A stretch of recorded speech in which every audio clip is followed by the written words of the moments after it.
Okay, tapos na po tayong magluto ng tinola. Dumating po yung isang kapatid ni Delia galing Karamuan, Camarines Sur at may mga dala raw pong isda.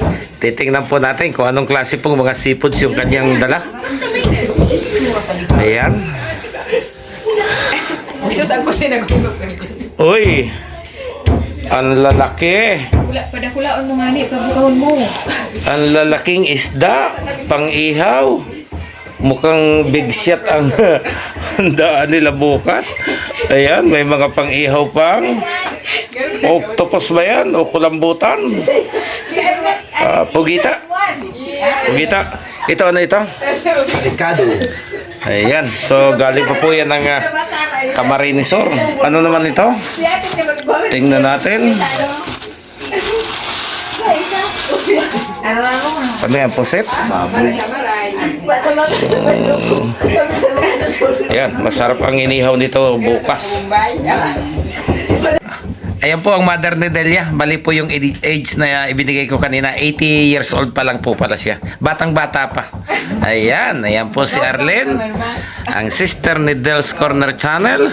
At ito pa po ang isa. Ayan, dog breeder po yan. Nanggaling pa po sa lalawigan ng Sorsogon. Si Una. Ayan. So, busy po sila. Parang ako yata ang may birthday bukas. Anong mangyayari dyan? Dagan ang tila mo.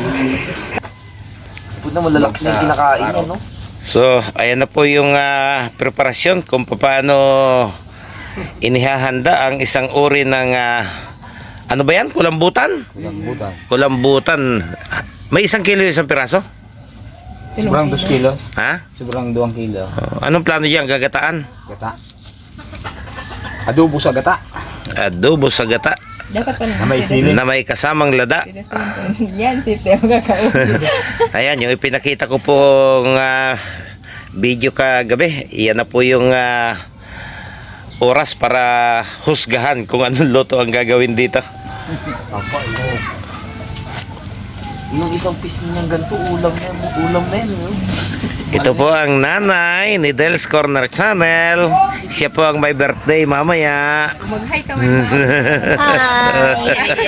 So malakas pa po siya sa 80 years old niya. Napakalakas pa po niya. Nagtitinda pa siya. Hindi na lang siya pinapayagang maghawa ng damo doon sa luma niyang bahay.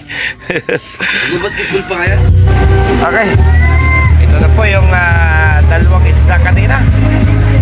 Inusgahan na rin po para gawing pulutan bago pumapon mga kabiyahero. Ilang piraso yan? Saro, luto na? Diba? Si puta sa tamban, 24 piraso, tulong oras akong ihaw. Bungal na oring yan eh.